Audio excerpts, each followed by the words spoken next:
निवेदन की करते हैं। बहुत बहुत धन्यवाद। एक मिनट प्लीज। अरे नोट, एक मिनट, क्या पॉइंट ऑफ ऑर्डर क्या है? 352 सर। आप पूरे लेके बैठता हूं पूरे ना। 2 दिन में जितना इन्होंने प्रधानमंत्री नेहरू जी को याद किया उतना ही उन्होंने ओके। अटल बिहारी। अब माननीय सदस्यों, ओके ओके ओके ओके, माननीय सदस्यों प्लीज माननीय सदस्यों, सभा की कार्रवाई, अगर सभा की सहमति हो तो इस विषय की समाप्ति तक बढ़ा दी जाए। माननीय प्रधानमंत्री जी।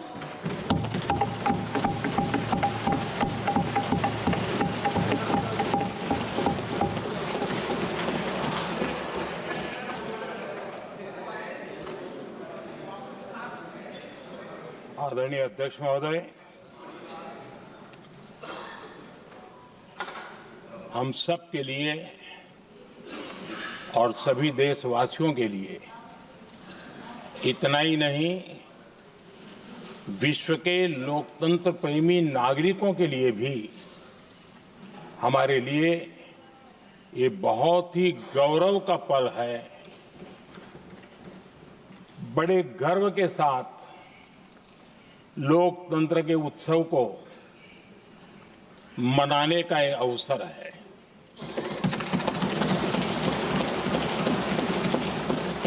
संविधान के 75 वर्ष की यात्रा, यादगार यात्रा और विश्व के सबसे महान और विशाल लोकतंत्र की यात्रा, इसके मूल में हमारे संविधान निर्माताओं की दीर्घदृष्टि, हमारे संविधान निर्माताओं का योगदान और जिसको लेकर के आज हम आगे बढ़ रहे हैं, ये 75 वर्ष पूर्ण होने पर एक उत्सव मनाने का पल है। मेरे लिए खुशी की बात है कि संसद भी इस उत्सव में शामिल होकर के अपनी भावनाओं को प्रकट कर रही है। मैं सभी माननीय सांसदों का आभार व्यक्त करता हूं कि जिन्होंने इस उत्सव के अंदर हिस्सा लिया। मैं उन सबका अभिनंदन करता हूं। आदरणीय अध्यक्ष जी, 75 वर्ष की उपलब्धि साधारण नहीं है, असाधारण है। और जब देश आजाद हुआ और उस समय भारत के लिए जो जो संभावनाएं व्यक्त की गई थी, उन सभी संभावनाओं को निरस्त करते हुए, परास्त करते हुए भारत का संविधान हमें यहां तक ले आया है। और इसलिए इस महान उपलब्धि के लिए संविधान निर्माताओं के साथ साथ मैं देश के कोटि कोटि नागरिकों का आदरपूर्वक नमन करता हूं, जिन्होंने इस भावना को, इस नई व्यवस्था को जी करके दिखाया है। संविधान निर्माताओं की जो भावनाएं थी, उसको जीने में पिछले 75 साल भारत का नागरिक हर कसौटी पर खरा उतरा है। और इसलिए भारत का नागरिक सर्वाधिक अभिनंदन का अधिकारी है। आदरणीय सभापति जी, संविधान निर्माता इस बात में बहुत सजग थे। वो ये नहीं मानते थे कि भारत का जन्म 1947 में हुआ है। वो ये नहीं मानते थे कि भारत में लोकतंत्र 1950 से आ रहा है। वे मानते थे यहां की महान परंपरा को, महान संस्कृति को, महान विरासत को, हजारों साल की उस यात्रा को, उसके प्रति वो सजग थे। उनको इस बात का पूरा भान था। आदरणीय सभापति जी, भारत का लोकतंत्र, भारत का गणतांत्रिक अतीत बहुत ही समृद्ध रहा है, विश्व के लिए प्रेरक रहा है, और तभी तो भारत आज मदर ऑफ डेमोक्रेसी के रूप में जाना जाता है। हम सिर्फ विशाल लोकतंत्र है इतना नहीं, हम लोकतंत्र की जननी है। आदरणीय सभापति जी, मैं जब ये कह रहा हूं तो मैं 3 महापुरुषों के कोट इस सदन के सामने प्रस्तुत करना चाहता हूं। राजर्षि पुरुषोत्तम दास टंडन जी, मैं संविधान सभा के अंदर हुई चर्चा का उल्लेख कर रहा हूं। उन्होंने कहा था, सदियों के बाद हमारे देश में एक बार फिर ऐसी बैठक बुलाई गई है, यह हमारे मन में अपने गौरवशाली अतीत की याद दिलाती है, जब हम स्वतंत्र हुआ करते थे, जब सभाएं आयोजित की जाती थी जिसमें विद्वान लोग देश के महत्वपूर्ण मामलों पर चर्चा करने के लिए मिला करते थे। दूसरा कोट मैं पढ़ रहा हूं डॉक्टर राधाकृष्णन जी का। वे भी इस संविधान सभा के सदस्य थे। उन्होंने कहा था, इस महान राष्ट्र के लिए गणतांत्रिक व्यवस्था नई नहीं है, हमारे यहां ये इतिहास के शुरुआत से ही है।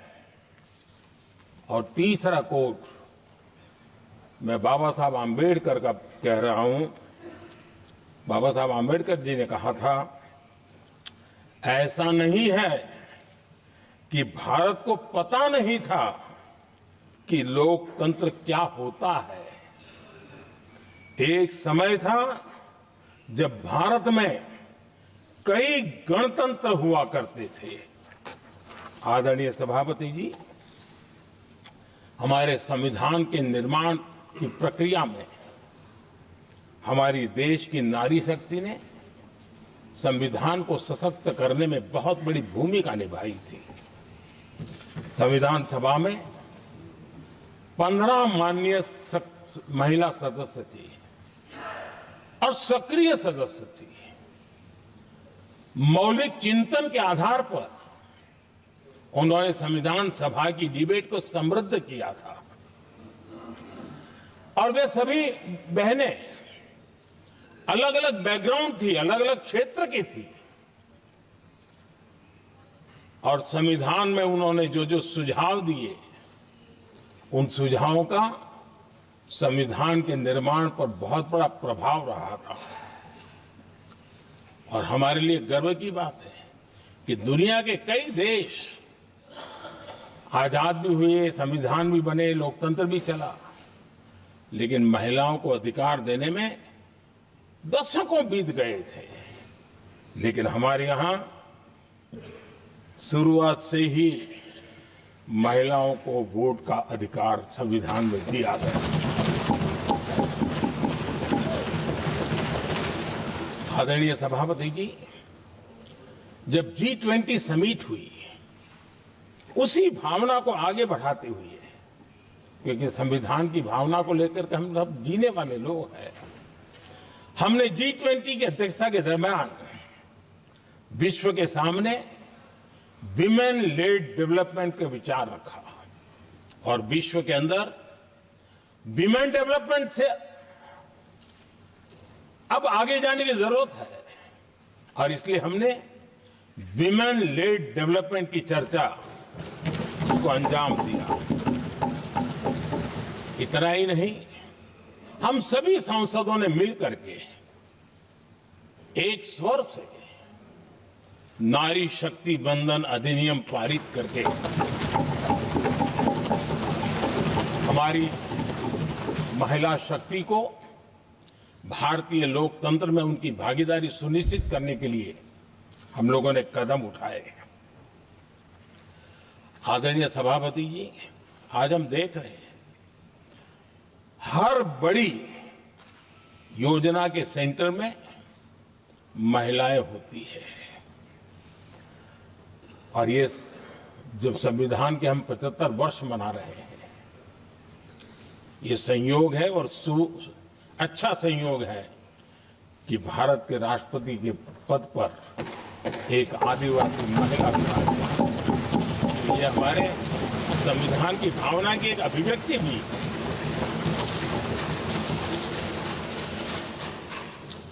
आदरणीय सभापति जी, इस सदन में भी लगातार हमारे महिला सांसदों की संख्या बढ़ रही है, उनका योगदान भी बढ़ रहा है। मंत्रिपरिषद में भी उनका योगदान बढ़ रहा है।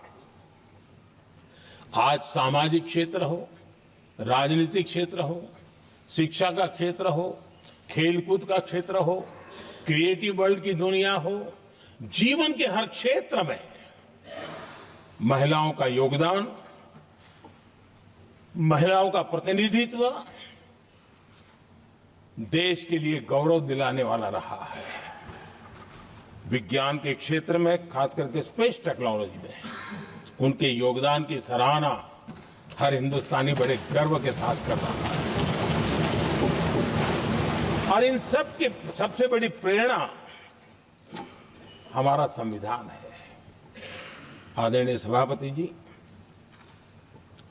अब हमारा देश बहुत तेज गति से विकास कर रहा है। भारत बहुत ही जल्द विश्व की तीसरी बड़ी आर्थिक शक्ति बनने की दिशा में बहुत मजबूत कदम रख रहा है। और इतना ही नहीं, ये 140 करोड़ देशवासियों का संकल्प है कि जब हम आजादी की शताब्दी मनाएंगे, हम इस देश को विकसित भारत बना करके रहेंगे। ये हर भारतीय का संकल्प है, ये हर भारतीय का सपना है। लेकिन इस संकल्प से सिद्धि के लिए सबसे बड़ी आवश्यकता है, वो है भारत की एकता। हमारा संविधान भी भारत की एकता का आधार है। हमारे संविधान के निर्माण कार्य में इस देश के बड़े बड़े दिग्गज थे, स्वतंत्रता सेनानी थे, साहित्यकार थे, विवेचक थे, सामाजिक कार्यकर्ता थे, शिक्षाविद थे, कई फील्ड के प्रोफेशनल्स थे, मजदूर नेता थे, किसान नेता थे, समाज के हर वर्ग का प्रतिनिधित्व था और सबके सब भारत की एकता के प्रति बहुत ही संवेदनशील थे। जीवन के भिन्न भिन्न क्षेत्र से आए हुए, देश के अलग अलग भूभाग से आए हुए सभी लोग इस बात के प्रति सजग थे। और बाबा साहब अंबेडकर जी ने चेताया था। मैं बाबा साहब का कोट पढ़ रहा हूं। बाबा साहब अंबेडकर ने कहा था, समस्या ये है कि देश में जो विविधता से भरा जनमानस है, उसे किस तरह एक मत किया जाए, कैसे देश के लोगों को एक दूसरे के साथ होकर निर्णय लेने के लिए प्रेरित किया जाए, जिससे कि देश में एकता की भावना स्थापित हो। आदरणीय सभापति जी, मुझे बड़े दुख के साथ कहना है कि आजादी के बाद एक तरफ संविधान निर्माताओं के दिल दिमाग में एकता थी, लेकिन आजादी के बाद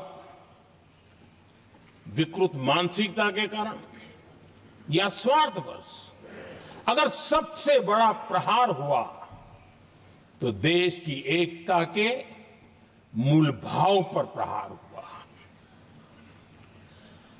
विविधता में एकता, ये भारत की विशेषता रही है। हम विविधता को सेलिब्रेट करते हैं और इस देश की प्रगति भी विविधता को सेलिब्रेट करने में है। लेकिन गुलामी की मानसिकता में पले बड़े लोगों ने, भारत का भला न देख पाने वाले लोगों ने, और जिनके लिए हिंदुस्तान 1947 में ही पैदा हुआ, ये जो धारणा बननी थी, उनके लिए वो विविधता में विरोधाभास ढूंढते रहे। इतना ही नहीं, विविधता के इस अमूल्य खजाना है हमारा, उसको सेलिब्रेट करने के बजाय उस विविधता में ऐसे जहरीले बीज बोने के प्रयास करते रहे ताकि देश की एकता को चोट पहुंचे। आदरणीय सभापति जी, हमें विविधता का उत्सव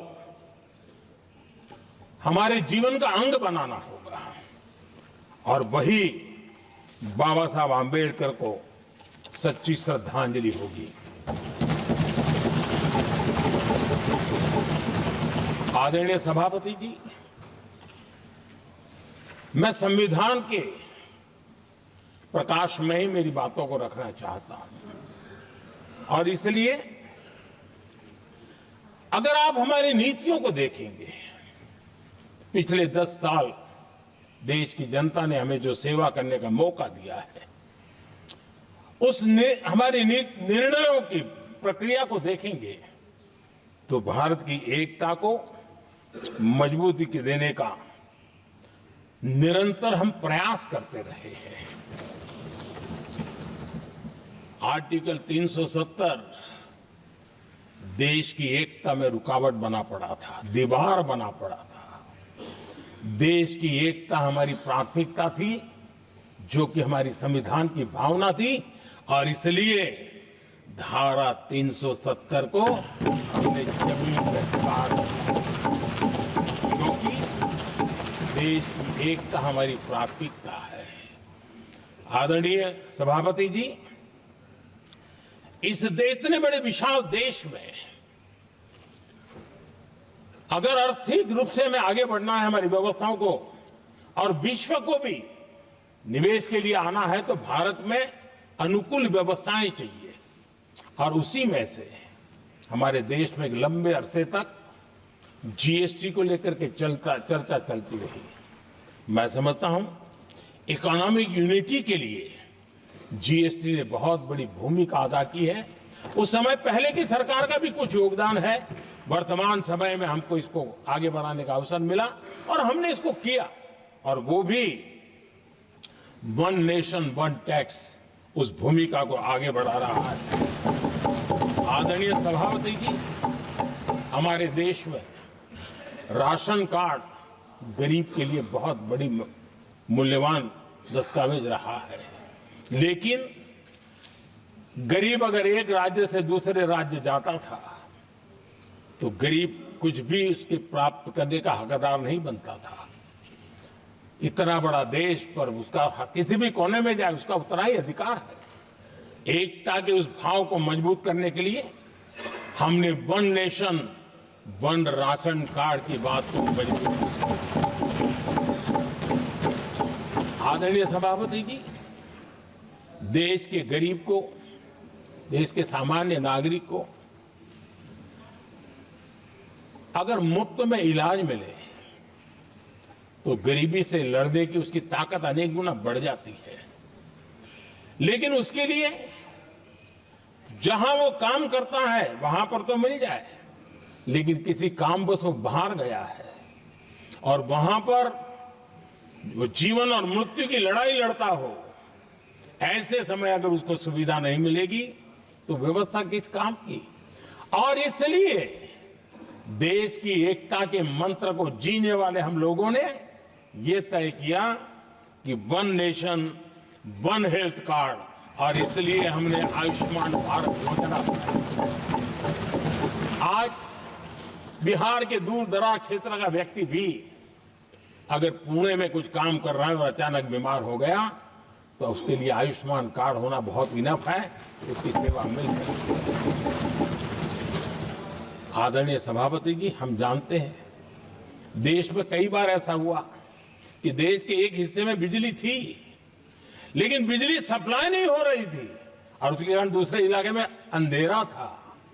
और पिछली सरकार में हमने विश्व के अंदर भारत की बदनामी हेडलाइन से हुआ करती थी अंधेरे की, वो दिन हमने देखे हैं। और तब जाकर के एकता के मंत्र को लेकर के संविधान की भावना को जीने वाले हम लोगों ने वन नेशन वन ग्रिड को परिपूर्ण कर दिया। और इसलिए आज बिजली के प्रवाह को निर्विरोध रूप से हिंदुस्तान के हर कोने में ले जाया जा सकता है। आदरणीय सभापति जी, हमारे देश में इंफ्रास्ट्रक्चर में भी भेदभाव की बू आती रही है। हमने उसे मिटा करके देश की एकता को ध्यान में रखते हुए, एक संतुलित विकास को ध्यान में रखते हुए हमने उस भेदभाव, उस भावना को खत्म करके एकता को मजबूत किया। हमने नॉर्थ ईस्ट हो या जम्मू कश्मीर हो, हिमालय की गोद के इलाके हो या रेगिस्तान के सटे हुए इलाके हो, हमने पूरी तरह इंफ्रास्ट्रक्चर को एक सामर्थ्य देने का प्रयास किया है ताकि एकता के भाव को अभाव में से कारण कोई दूरी पैदा न हो, उसमें से बदलने का हमने काम किया। आदरणीय सभापति जी, युग बदल चुका है और हम नहीं चाहते हैं कि डिजिटल के क्षेत्र में हैव्स एंड हैव्स नॉट की स्थिति बन जाए। देश के लिए समान रूप से, और इसलिए दुनिया के अंदर बड़े गर्व के साथ हम कहते हैं कि भारत का जो डिजिटल इंडिया की जो सक्सेस स्टोरी है उसका एक कारण है हमने टेक्नोलॉजी को डेमोक्रेटाइज करने का प्रयास किया है। और उसी का भाग है ये हमारे संविधान निर्माताओं ने हमें दिशा दिखाई है कि हमने ऑप्टिकल फाइबर हिंदुस्तान की हर पंचायतों तक ले जाने का प्रयास किया है ताकि भारत की एकता को मजबूती देने में हमें ताकत मिले। आदरणीय सभापति जी, हमारा संविधान की अपेक्षा है एकता की, और इसी को ध्यान में रखते हुए हमने मातृभाषा के महात्म्य को स्वीकारा है। मातृभाषा को दबा करके हम देश के जनमानस को संस्कारित नहीं कर सकते, और इसलिए हमने न्यू एजुकेशन पॉलिसी में भी मातृभाषा को बहुत बल दिया है। और अब मेरे देश का गरीब का बच्चा भी मातृभाषा में डॉक्टर इंजीनियर बन सकता है, क्योंकि हमारा संविधान सबसे पीछे है, उनकी सबसे दरकार करने का हमें आदेश देता है। इतना ही नहीं, हमने क्लासिकल लैंग्वेज की दिशा में भी कई लैंग्वेजेस जो जिनका हक बनता था उनको हमने उस स्थान पर रख करके हमने उनका सम्मान किया था। देश भर में एक भारत श्रेष्ठ भारत का अभियान देश के एकता को मजबूत और नई पीढ़ी को वो संस्कारित करने का काम हमारी तरफ से चल रहा है। आदरणीय सभापति जी, काशी तमिल संगमम और तेलुगु काशी संगमम ये आज एक बहुत बड़ा इंस्टीट्यूशनलाइज हुआ है और समाज के निकटता को मजबूती देने का एक सांस्कृतिक प्रयास भी हमारा चलता रहा है, क्योंकि उसका कारण यही है कि संविधान की मूल धारा में भारत की एकता का महात्म्य स्वीकार किया गया है और उसको हमें बल देना चाहिए। आदरणीय सभापति जी, संविधान के आज 75 वर्ष हो रहे हैं, लेकिन हमारे यहां तो 25 वर्ष का भी महत्व होता है, 50 वर्ष का भी महत्व होता है, 60 साल का भी महत्व होता है। जरा हम इतिहास की तरफ नजर करें कि संविधान यात्रा के इन महत्वपूर्ण पड़ाव का क्या हुआ था। जब देश संविधान के 25 वर्ष पूरे कर रहा था, उसी समय हमारे देश में संविधान को नोच लिया गया, इमरजेंसी आपातकाल लाया गया।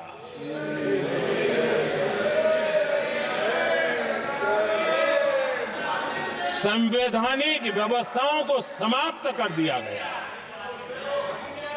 देश को जेल खाना बना दिया गया, नागरिकों के अधिकारों को लूट लिया गया, प्रेस की स्वतंत्रता को ताले लगा दिए गए, और कांग्रेस के माथे पर ये जो पाप है ना, वो कभी भी धुलने वाला नहीं है, कभी भी धुलने वाला। यह सिर्फ हिंदुस्तान है, दुनिया में जब जब लोकतंत्र की चर्चा होगी, कांग्रेस के माथे का ये पाप कभी धुलने वाला नहीं है, क्योंकि लोकतंत्र का गला घोंट दिया गया था। भारत के संविधान निर्माताओं की तपस्या को मिट्टी में मिलाने की कोशिश की गई थी। आदरणीय सभापति जी, जब 50 साल हुए तब क्या भुला दिया गया था? जी नहीं, अटल बिहारी वाजपेयी जी की सरकार थी और 26 नवंबर को 2000 देश भर में संविधान का 50वां वर्ष मनाया गया था।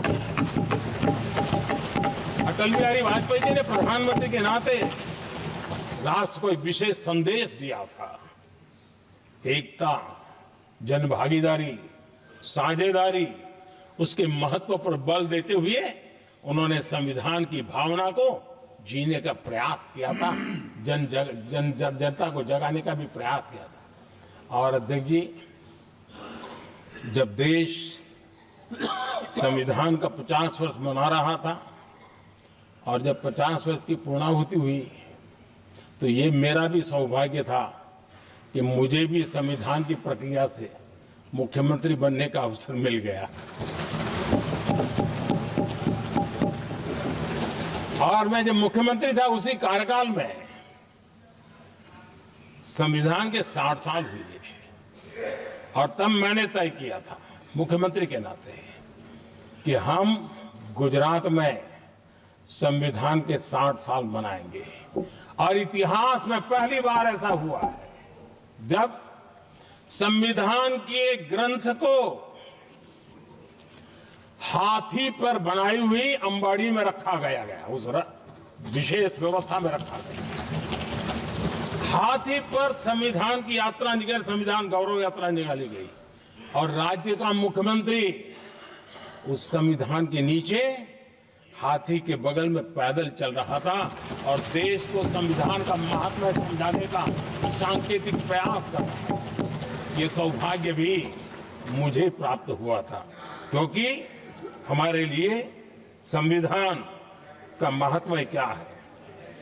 और आज 75 साल हुए, हमें अवसर मिला। और मुझे याद है जब मैंने लोकसभा के पुराने सदन के अंदर जब 26 नवंबर को संविधान दिवस मनाने की बात कही थी, तब एक वरिष्ठ नेता ने सामने से आवाज उठाई थी कि 26 जनवरी तो है, 26 नवंबर की क्या जरूरत है। क्या भावना घर कर गई थी, ये बहुत पुरानी बात रही है। इसी सदन में मेरे सामने हुआ था। लेकिन आदरणीय सभापति जी, मेरे लिए खुशी की बात है कि इस विशेष सत्र में अच्छा होता, संविधान की शक्ति, संविधान की विविधताओं पर चर्चा होती, नई पीढ़ी को काम आता। लेकिन हर एक की अपनी अपनी मजबूरियां होती है, हर कोई अपना दुख किसी न किसी रूप में प्रकट करता रहता है। कईयों ने अपनी विफलताओं का दुख प्रकट किया है।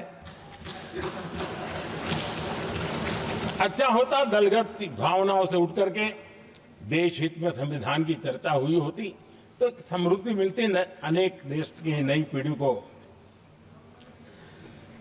आदरणीय सभापति जी, मैं तो संविधान के प्रति विशेष आदर का भाव व्यक्त करना चाहता हूं कि संविधान की भावना थी कि मेरे जैसे अनेक लोग जो यहां पहुंच नहीं पाते।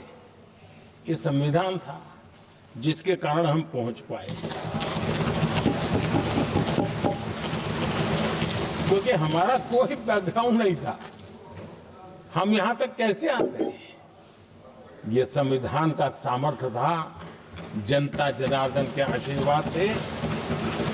इतना बड़ा दायित्व, और मेरे जैसे बहुत लोग यहां भी जिनका ऐसा कोई बैकग्राउंड नहीं है, यही एक सामान्य परिवार से आए हैं, और आज संविधान ने हमें यहां तक पहुंचाया है।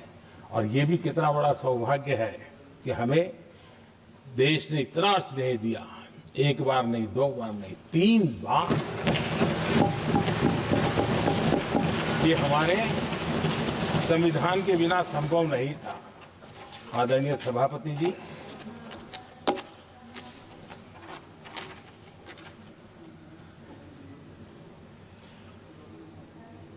उतार चढ़ाव तो आए, कठिनाइयां भी आई, रुकावटें भी आई, लेकिन मैं फिर एक बार देश की जनता को नमन करता हूं कि देश की जनता पूरी ताकत के साथ संविधान के साथ खड़ी रही।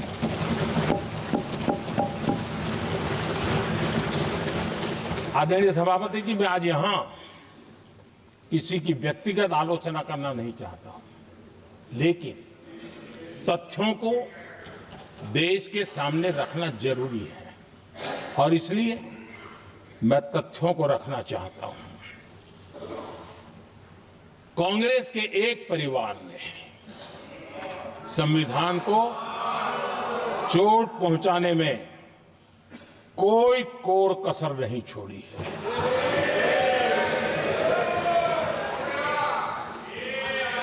और मैं इसलिए एक परिवार का उल्लेख करता हूं कि 75 साल की हमारी यात्रा में 55 साल एक ही परिवार ने राज किया है। इसलिए देश को क्या क्या हुआ है ये जानने का अधिकार है,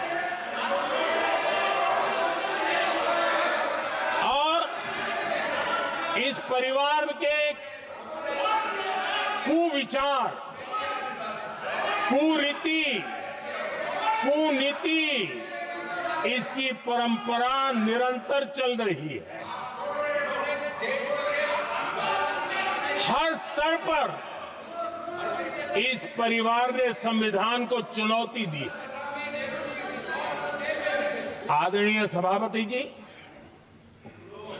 1947 टू 1952 इस देश में इलेक्टेड गवर्नमेंट नहीं थी।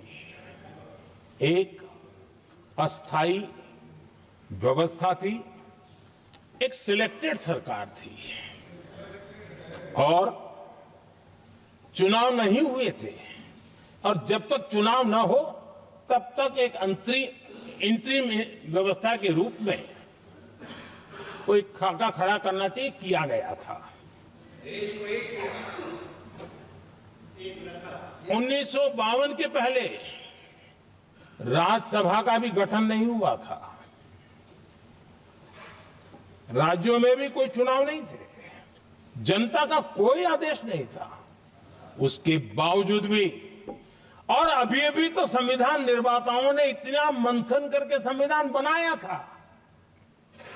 1951 में जबकि चुनी हुई सरकार नहीं थी, उन्होंने ऑर्डिनेंस करके संविधान को बदला, और किया क्या? अभिव्यक्ति की आजादी पर हमला कर दिया गया।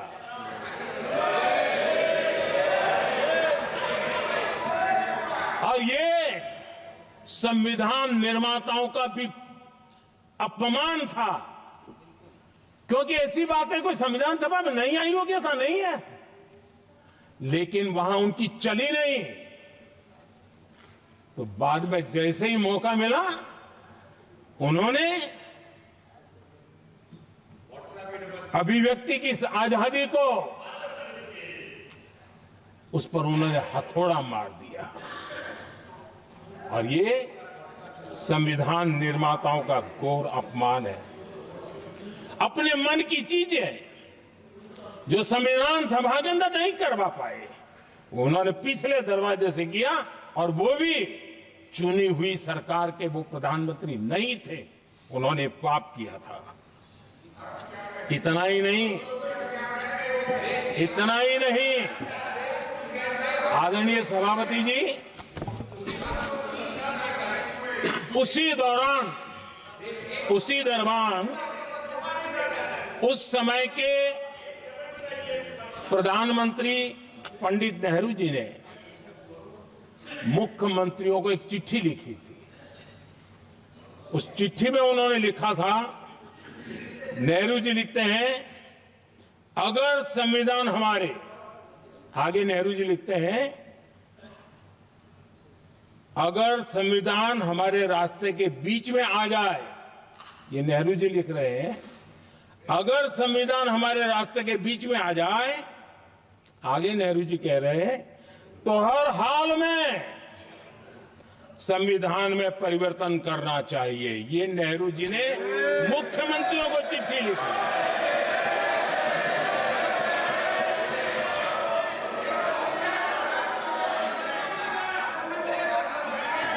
और आदरणीय सभापति जी, ये भी देखिए, 1951 में ये पाप किया गया, लेकिन देश चुप नहीं था। उस समय राष्ट्रपति डॉक्टर राजेंद्र प्रसाद जी ने चेताया, ये गलत हो रहा है। उस समय स्पीकर पद पर बैठे हुए हमारे स्पीकर महोदय ने भी पंडित जी को कहा, गलत कर रहे हो। इतना ही नहीं, आचार्य कृपलानी जी, जयप्रकाश नारायण जैसे महान कांग्रेसी लोगों ने भी पंडित नेहरू ने कहा कि ये रोको, लेकिन पंडित जी का अपना संविधान चलता था, और इसलिए उन्होंने इतने वरिष्ठ महानुभावों की सलाह मानी नहीं, और उसे भी उन्होंने दरकिनार कर दिया। और आदरणीय सभापति जी, ये संविधान संशोधन करने का ऐसा खून कांग्रेस के मुंह लग गया कि समय समय पर वो संविधान का शिकार करती रही। ये खून मुंह पे लग गया। इतना ही नहीं, संविधान के स्पिरिट को लहूलुहान करती रही। आदरणीय सभापति जी, करीब 6 दशक में 75 बार संविधान बदला गया। आदरणीय सभापति जी, जो बीज देश के पहले प्रधानमंत्री जी ने बोया था, उस बीज को खाद पानी देने का काम एक और प्रधानमंत्री ने किया। उनका नाम था श्रीमती इंदिरा गांधी।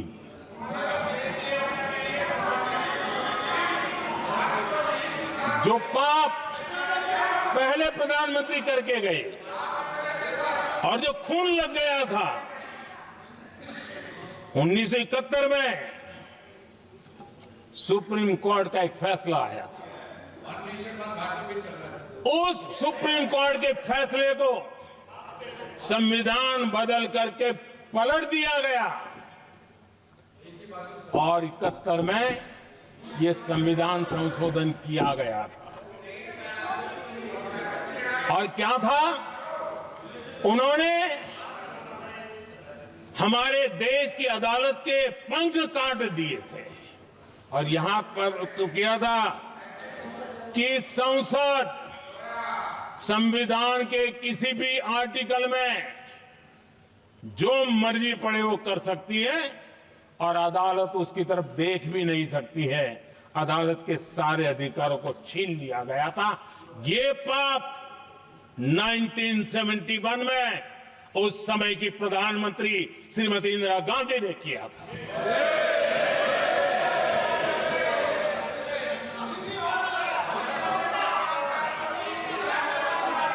और इस परिवर्तन ने इंदिरा जी की सरकार को मौलिक अधिकारों को छीनने का और न्यायपालिका पर नियंत्रण करने का अधिकार दिया, सक्षम बना दिया था। आदरणीय सभापति जी, खून मुंह पे लग गया था, कोई रोकने वाला था नहीं। और इसलिए जब इंदिरा जी के चुनाव को गैर रीति के कारण, असंवैधानिक तरीके से चुनाव लड़ने के कारण अदालत ने उनके चुनाव को खारिज कर दिया और उनको एमपी पद छोड़ने की नौबत आई, तो उन्होंने गुस्से में आकर के देश पर इमरजेंसी थोप दी, आपातकाल लगा दिया अपनी कुर्सी बचाने के लिए। और उसके बाद इतना ही नहीं, उन्होंने इमरजेंसी तो लगाई, संविधान का दुरुपयोग तो किया ही किया, भारत के लोकतंत्र का गला तो घोंट ही दिया। लेकिन 1975 में 39वां संशोधन किया और उसमें उन्होंने क्या किया, राष्ट्रपति, उपराष्ट्रपति, प्रधानमंत्री, अध्यक्ष, इनके चुनाव के खिलाफ कोई कोर्ट में जा ही नहीं सकता है, ऐसा उन्होंने, और वो भी रिट्रोस्पेक्टिव किया, आगे के लिए नहीं, पीछे का भी, अपने पापों का भी उन्होंने। और आदरणीय सभापति जी, मैं संविधान की बात कर रहा हूं, मैं संविधान के आगे पीछे कुछ नहीं बोल रहा हूं।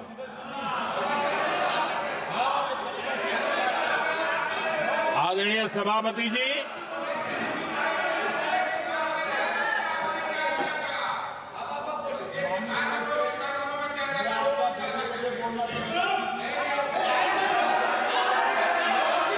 आदरणीय सभापति जी, इमरजेंसी में लोगों के अधिकार छीन लिए गए, देश के हजारों लोगों को जेलों में ठूंस दिया गया, न्यायपालिका का गला घोंट दिया गया, अखबारों की स्वतंत्रता पर ताले लगा दिए गए। इतना ही नहीं, कमिटेड जुडिशरी, इस विचार को उन्होंने पूरी ताकत दी। और इतना ही नहीं, जिस जस्टिस एच.आर. खन्ना ने उनके चुनाव में उनको खिलाफ जो जजमेंट दिया था, वो इतना गुस्सा भरा था कि जब जस्टिस एच.आर. खन्ना, जो सीनियरिटी के आधार पर सुप्रीम कोर्ट के चीफ जस्टिस बनने थे, जिन्होंने संविधान के सम्मान करते हुए उस स्पिरिट से इंदिरा जी को सजा दी थी, उन्होंने मुख्य न्यायाधीश नहीं बनने दिया। ये संविधान और लोकतांत्रिक प्रक्रिया रही।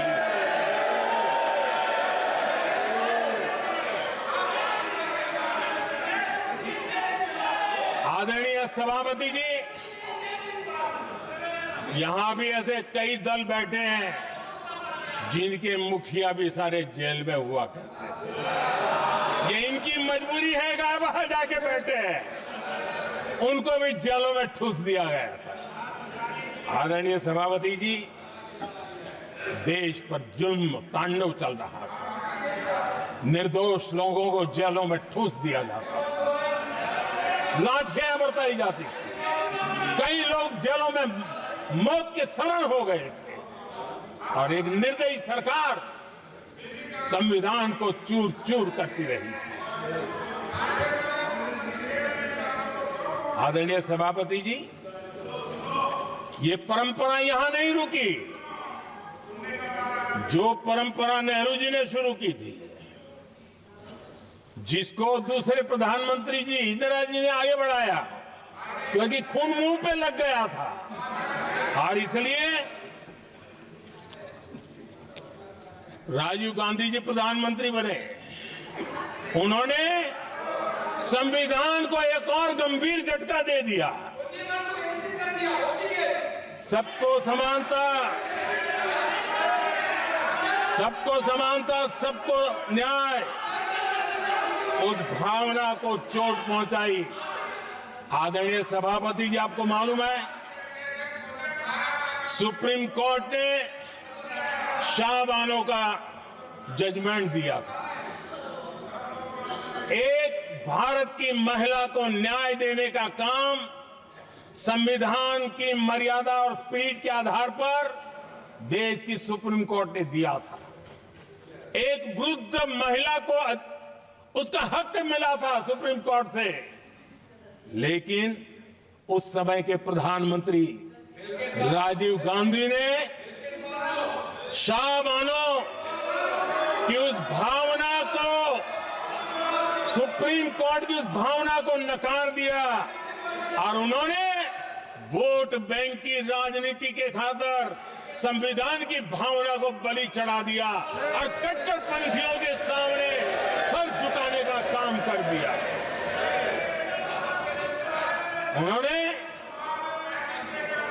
न्याय के लिए तड़प रही एक वृद्ध महिला को साथ देने के बजाय उन्होंने कट्टरपंथियों का साथ दिया। संसद में कानून बना करके सुप्रीम कोर्ट के निर्णय को फिर एक बार पलट दिया गया। आदरणीय सभापति जी, बात वहां से नहीं अटकी है। नेहरू जी ने शुरू किया, इंदिरा जी ने आगे बढ़ाया और राजीव जी ने भी उसको ताकत दी, खाद पानी देने का काम किया। क्यों? संविधान के साथ खिलवाड़ करने का लहू उनके मुंह लग गया। आदरणीय सभापति जी, अगली पीढ़ी भी इसी खिलवाड़ में जुड़ी पड़ी है। एक किताब को मैं कोट कर रहा हूं। उस किताब में जो लिखा गया है, और उसमें प्रधानमंत्री उस समय के मेरे पहले जो प्रधानमंत्री थे उनको कोट किया है। उन्होंने कहा है, मुझे यह स्वीकार करना होगा कि पार्टी अध्यक्ष सत्ता का केंद्र है। ये मनमोहन सिंह जी ने कहा है, जो एक किताब में लिखा गया है। मुझे यह स्वीकार करना होगा कि पार्टी अध्यक्ष सत्ता का केंद्र है। सरकार पार्टी के प्रति जवाबदेह है। इतिहास में पहली बार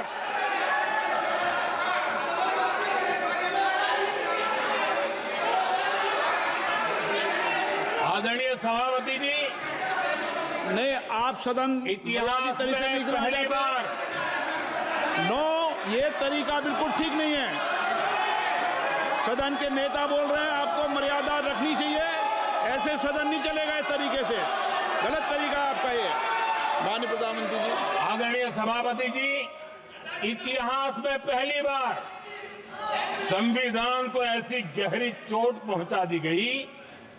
संविधान निर्माताओं ने चुनी हुई सरकार और चुने हुए प्रधानमंत्री की कल्पना तक ही हमारा संविधान था, लेकिन इन्होंने तो प्रधानमंत्री के ऊपर एक गैर संवैधानिक, और जिसने कोई शपथ भी नहीं लिया था, नेशनल एडवाइजरी काउंसिल पीएमओ के भी ऊपर बैठा दिया। पीएमओ के ऊपर अघोषित दर्जा दे दिया गया।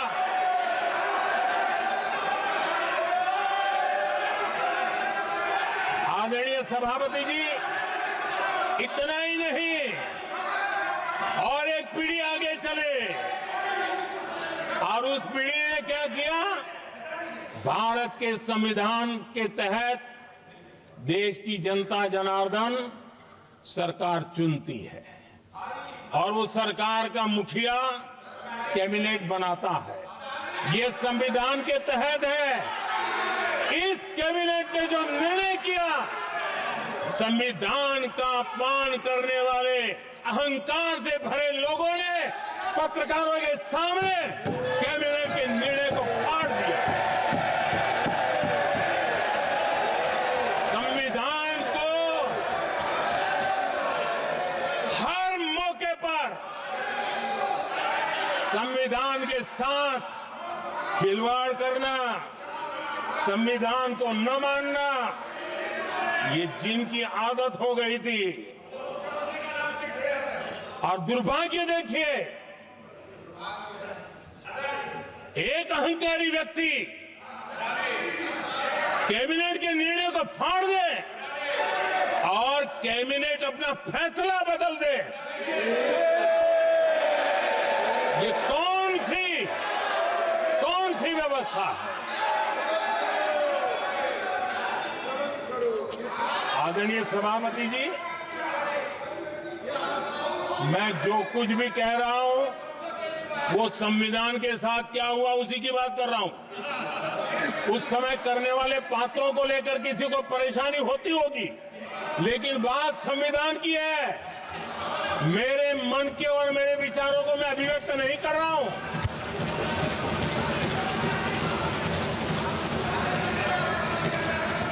आदरणीय सभापति जी, कांग्रेस ने निरंतर संविधान की अवमानना की, संविधान के महत्व को कम किया। कांग्रेस इसके अनेक उदाहरणों से भरा पड़ा हुआ है। संविधान के साथ धोखेबाजी कैसे करते थे, संवैधानिक संस्थाओं को कैसे नहीं मानते थे, इस देश में बहुत कम लोगों को मालूम होगा।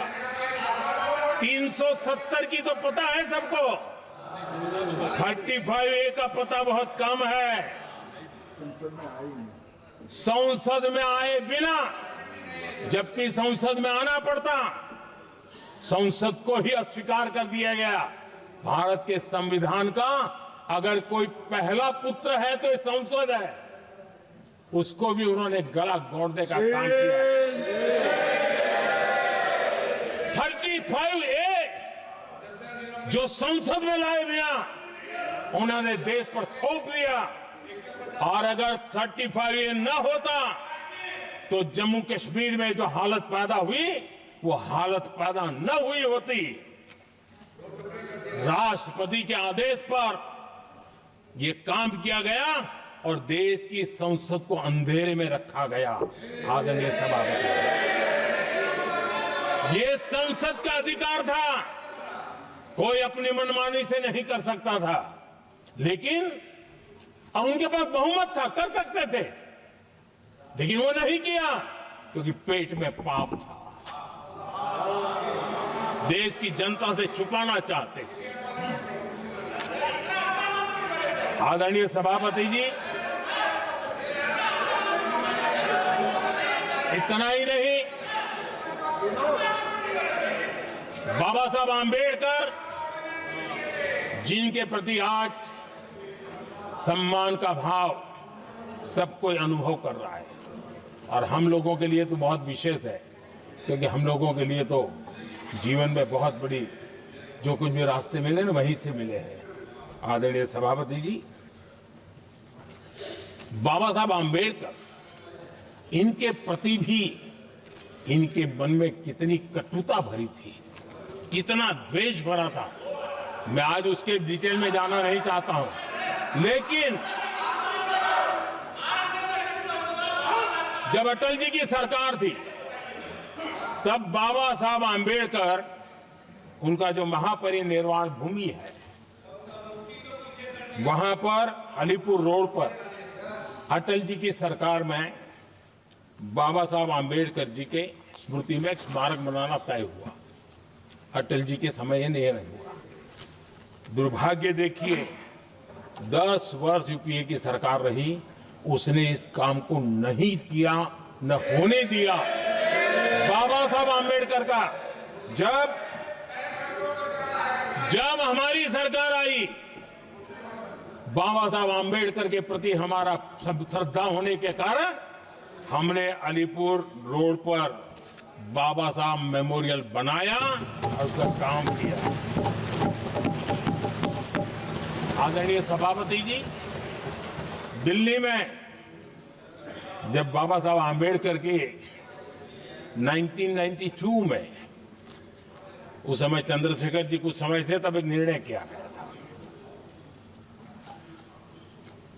आम्बेडकर इंटरनेशनल सेंटर यही जनपद के पास 40 साल तक वो कागज पे ही पड़ा रहा, नहीं किया गया। और तब जाकर के 2015 में हमारी सरकार आई और हमने आकर के इस काम को पूरा किया। बाबा साहब को भारत रत्न देने का काम भी जब कांग्रेस सत्ता से बाहर गई तब संभव हुआ। इतना ही नहीं, आदरणीय सभापति जी, बाबा साहब आम्बेडकर के 125 साल तो हमने पूरी दुनिया में बनाए थे, विश्व के 120 देशों में बनाने का काम किया था। लेकिन जब बाबा साहब आम्बेडकर की शताब्दी थी, तब अकेली बीजेपी की सरकार थी मध्य प्रदेश में। सुंदरलाल जी पटवा हमारे मुख्यमंत्री जी थे और महू में जहां बाबा साहब आम्बेडकर जी का जन्म हुआ था, उसको एक स्मारक के रूप में पुनर्निर्माण करने का काम सुंदरलाल पटवाई जी जब मुख्यमंत्री थे तब मध्य प्रदेश में हुआ था। शताब्दी के समय भी उनके साथ यही किया गया था। आदरणीय सभापति जी,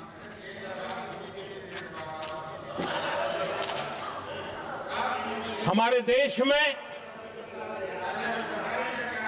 बाबा साहब आम्बेडकर एक दीर्घदृष्टा थे। समाज के दबे कुचले लोगों को मुख्य धारा में लाने के लिए वो प्रतिबद्ध थे और एक लंबे सोच के साथ भारत को अगर विकसित होना है तो भारत का कोई अंग दुर्बल नहीं रहना चाहिए, ये चिंता बाबा साहब को सताती थी। और तब जाकर के हमारे देश में आरक्षण की व्यवस्था बनी। लेकिन वोट बैंक की राजनीति में छुपे हुए लोगों ने, डूबे हुए लोगों ने धर्म के आधार पर, तुष्टीकरण के नाम पर आरक्षण के अंदर कुछ न कुछ नुक्सेदनी करने का प्रयास किया और इसका सबसे बड़ा नुकसान एससी, एसटी और ओबीसी समाज को हुआ है। आदरणीय सभापति जी, आरक्षण की कथा बहुत लंबी है। नेहरू जी से लेकर के राजीव गांधी तक कांग्रेस के प्रधानमंत्रियों ने आरक्षण का घोर विरोध किया है। हिस्ट्री कह रही है आरक्षण के विरोध में लंबी लंबी चिट्ठियां स्वयं नेहरू जी ने लिखी है, मुख्यमंत्रियों को लिखी है। इतना ही नहीं, सदन में आरक्षण के खिलाफ लंबे लंबे भाषण इन लोगों ने किए हैं।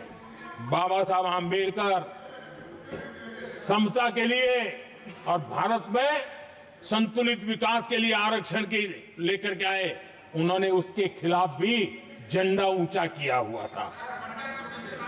दशकों तक मंडल कमीशन के रिपोर्ट को डिब्बे में डाल दिया था। जब कांग्रेस को देश ने हटाया, जब कांग्रेस गई, तब जाकर के ओबीसी को आरक्षण मिला, तब तक ओबीसी को आरक्षण नहीं मिला। ये कांग्रेस का पाप है। अगर उस समय मिला होता तो आज देश के अनेक पदों पर ओबीसी समाज के लोग भी देश की सेवा करते, लेकिन नहीं करने दिया, नहीं होने दिया। ये पाप इन्होंने किया था। आदरणीय सभापति जी, जब हमारे यहां संविधान का निर्माण चल रहा था, तब संविधान निर्माताओं ने धर्म के आधार पर आरक्षण होना चाहिए कि नहीं होना चाहिए, इस विषय पर घंटों तक, दिनों तक गहन चर्चा की है। विचार विमर्श किया है और सबका मत बना है कि भारत जैसे देश की एकता और अखंडता के लिए धर्म के संप्रदाय के आधार पर आरक्षण नहीं हो सकता है। सुविचारित मत था, ऐसा नहीं कि भूल गए थे, रह गया था। सोच विचार कर तय किया गया था कि भारत की एकता और अखंडता के लिए संप्रदाय और धर्म के आधार पर यह नहीं होगा। लेकिन कांग्रेस ने सत्ता सुख के लिए, सत्ता भूख के लिए अपनी वोट बैंक को खुश करने के लिए धर्म के आधार पर आरक्षण का नया खेल खेला है, जो संविधान की भावना के खिलाफ है। इतना ही नहीं, दे भी दिया कुछ जगह पे और सुप्रीम कोर्ट से झटके लग रहे हैं। और इसलिए अब दूसरे बहाने से बहाने बता रहे हैं, ये करेंगे वो करेंगे। मन में साफ है, धर्म के आधार पर आरक्षण देना चाहते हैं, इसलिए खेल खेले जा रहे हैं। संविधान निर्माताओं के भावनाओं पर गहरी चोट करने का ये निर्लज्ज प्रयास है। आदरणीय सभापति जी, आदरणीय सभापति जी,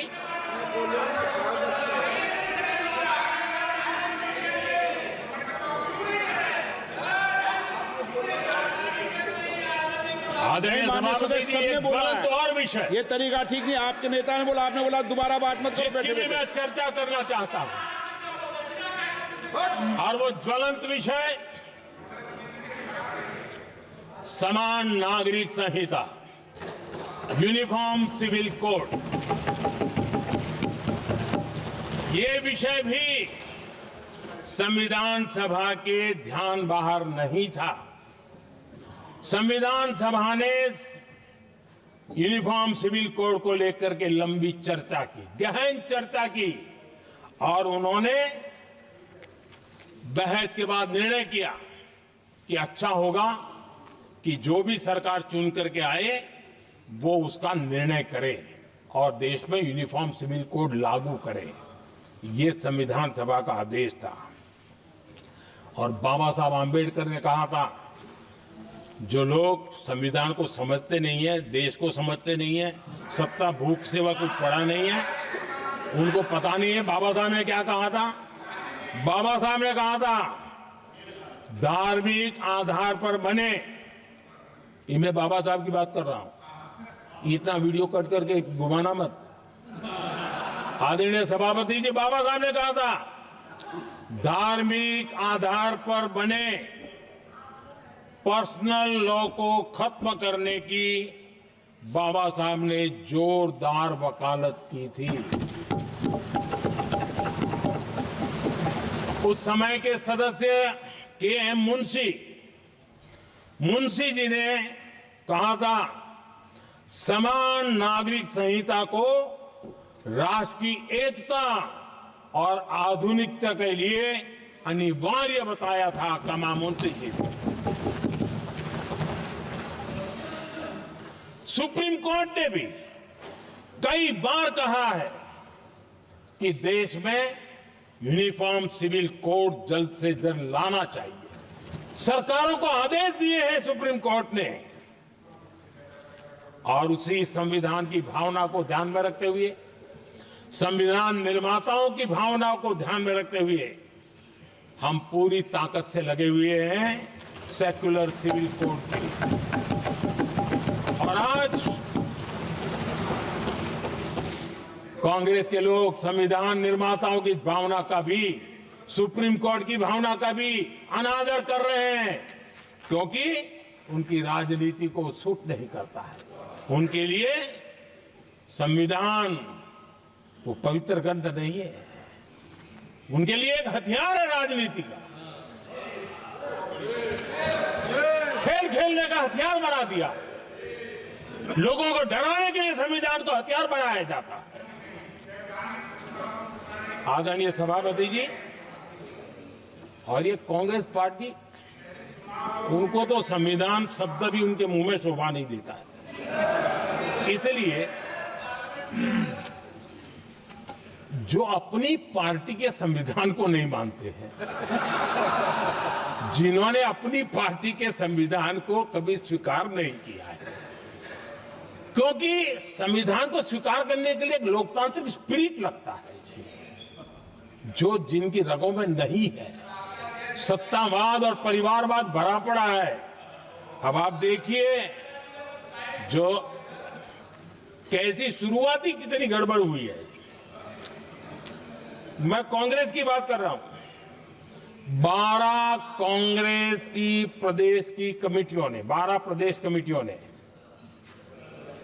सरदार पटेल के नाम पर सहमति दी थी। नेहरू जी के साथ एक भी कमेटी नहीं थी, नॉट अ सिंगल। संविधान के तहत सरदार साहब ही देश के प्रधानमंत्री बनते हैं, लेकिन लोकतंत्र में श्रद्धा नहीं, खुद के संविधान पर विश्वास नहीं, खुद के ही संविधान को स्वीकारना नहीं, और सरदार साहब देश के प्रधानमंत्री नहीं बन सके और ये बैठ गए। जो लोग अपनी पार्टी के संविधान को, जो लोग अपनी पार्टी के संविधान को नहीं मानते, वो कैसे देश के संविधान को स्वीकार कर सकते हैं।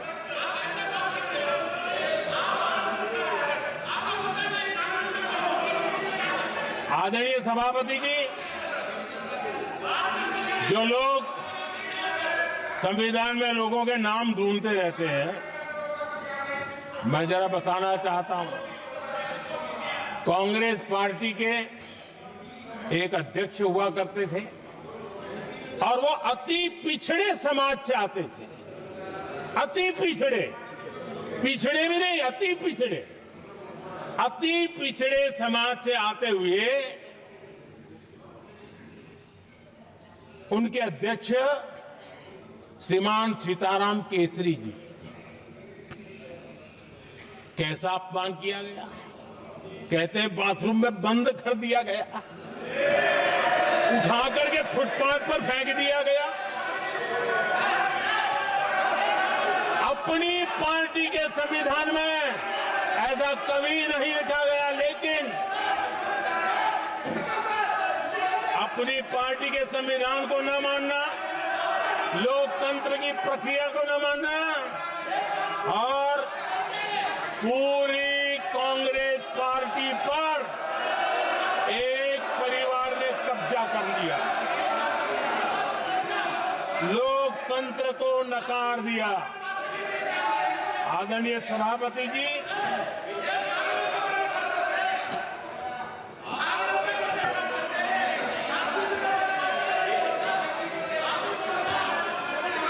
तो आपके सदस्यों ने क्या क्या बोला था ठीक नहीं है। आप जब सदन के नेता बोल रहे हैं तो सदन की मर्यादा को रखो, आदरणीय अच्छी सभापति परंपरा जी, को बनाओ। संविधान के साथ खिलवाड़ करना, संविधान के स्पिरिट को तहस नहस करना, ये कांग्रेस की रगों में रहा है। हमारे लिए संविधान, उसकी पवित्रता, उसकी शुचिता हमारे लिए सर्वोपरि है। और ये शब्दों में नहीं है, जब जब हमें कसौटी पर कसा गया है, हम तप करके निकले हुए लोग हैं। मैं उदाहरण देना चाहता हूं। 1996 में सबसे बड़े दल के रूप में भारतीय जनता पार्टी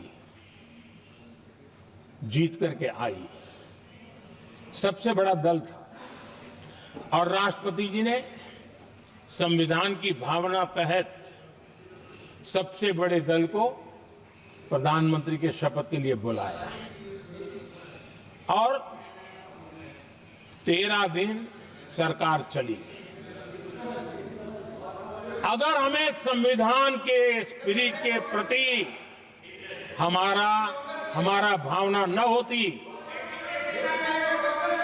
तो हम भी ये बांटो, वो बांटो, ये दे दो, वो दे दो, इसको डिप्टी पीएम बना दो, इसको ढिकना बना दो, हम भी सत्ता सुख भोग सकते थे। लेकिन अटल जी ने सौदेबाजी का रास्ता नहीं चुना, संविधान के सम्मान का रास्ता चुना और 13 दिन के बाद इस्तीफा देना स्वीकार कर दिया। ये ऊंचाई है हमारी लोकतंत्र की। इतना ही नहीं, 1998 में एनडीए की सरकार थी, सरकार चल रही थी, लेकिन कुछ लोगों को हम नहीं तो कोई नहीं, ये जो एक परिवार का खेल चला है, अटल जी की सरकार को अस्थिर करने के लिए खेल चले गए। वोट हुआ, खरीद फरोख्त तब भी हो सकती थी, बाजार में माल तब भी बिकता था, लेकिन संविधान की भावना के प्रति समर्पित अटल बिहारी वाजपेयी जी की सरकार ने एक वोट से हारना पसंद किया, इस्तीफा दिया, लेकिन असंवैधानिक कोई कृत्य नहीं किया। ये हमारा इतिहास है, ये हमारे संस्कार है, ये हमारी परंपरा है। और दूसरी तरफ अदालत ने भी जिस पर थप्पा मार दिया, कैश फॉर वोट का कांड, एक लघुमती सरकार को बचाने के लिए संसद में नोटों के ढेर साक्ष्य के रूप में रखे गए, असंवैधानिक तरीका। सरकार बचाने के लिए भारत के लोकतंत्र की भावना को बाजार बना दिया गया, वोट खरीदे गए। आदरणीय सभापति जी, 90 के दशक में कई सांसदों को रिश्वत देने का पाप, ये संविधान की भावना थी। क्या 140 करोड़ वासियों के मन में जो लोकतंत्र पनपा है, उस लोकतंत्र के साथ ये खिलवाड़?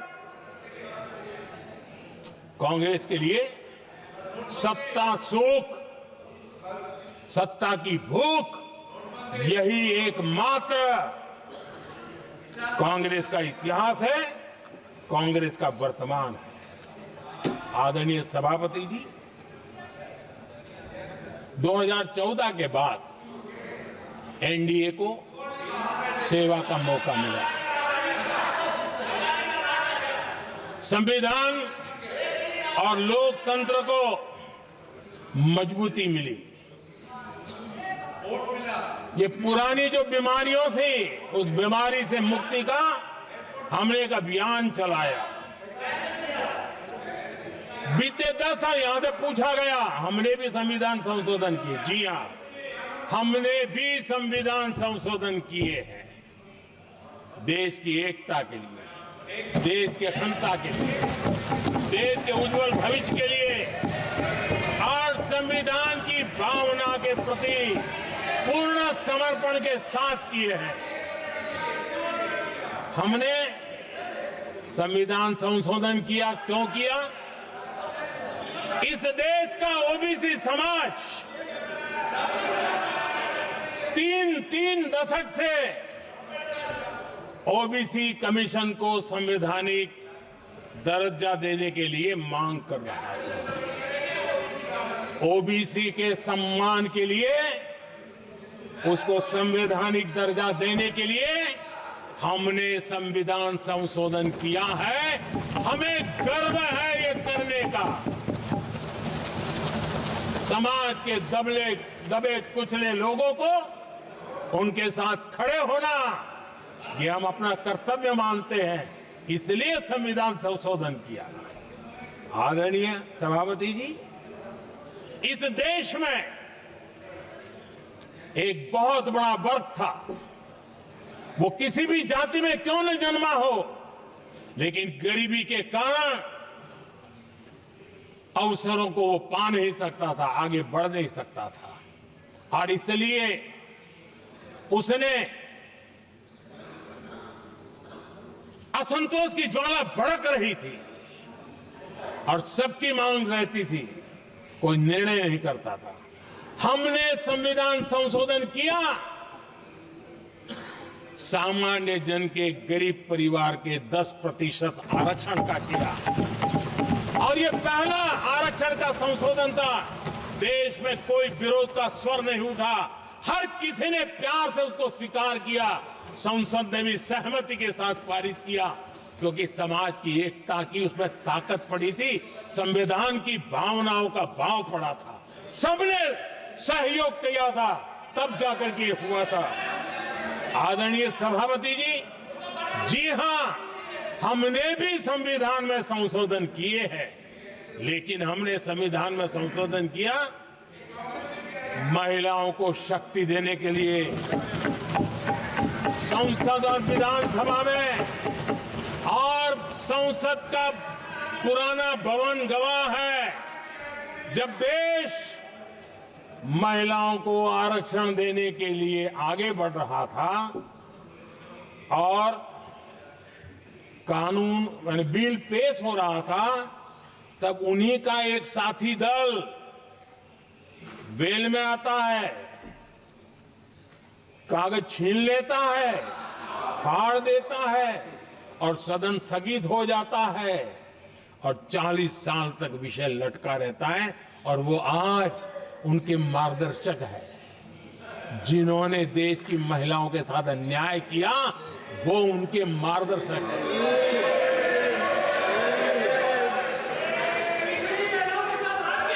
आदरणीय सभापति जी, हमने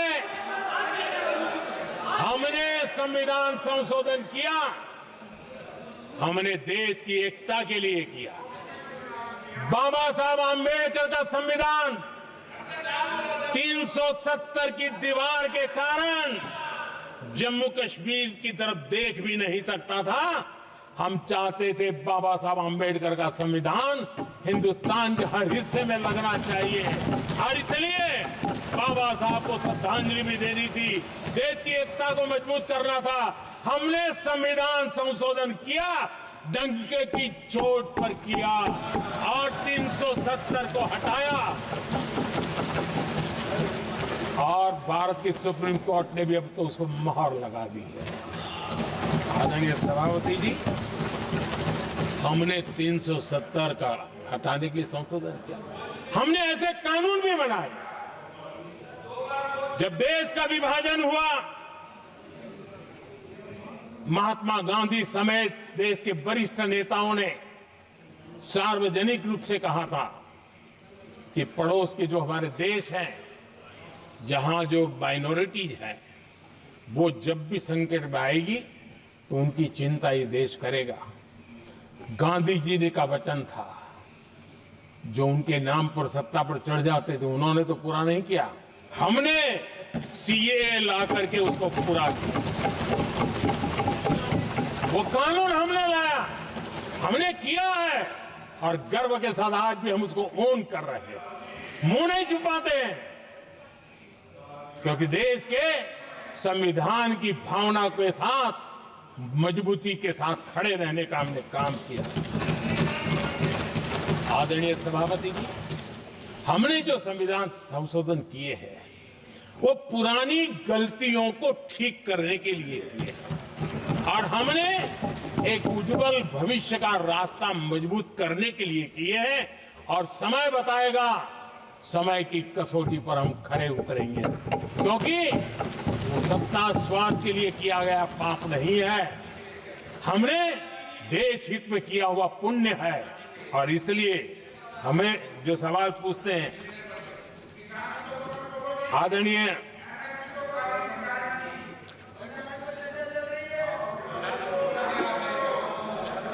सभापति जी, यहां संविधान पर अनेक भाषण हुए, अनेक विषय उठाए गए, हर एक की अपनी मजबूरियां होगी, राजनीति कुछ न कुछ करने के लिए कुछ करते होंगे,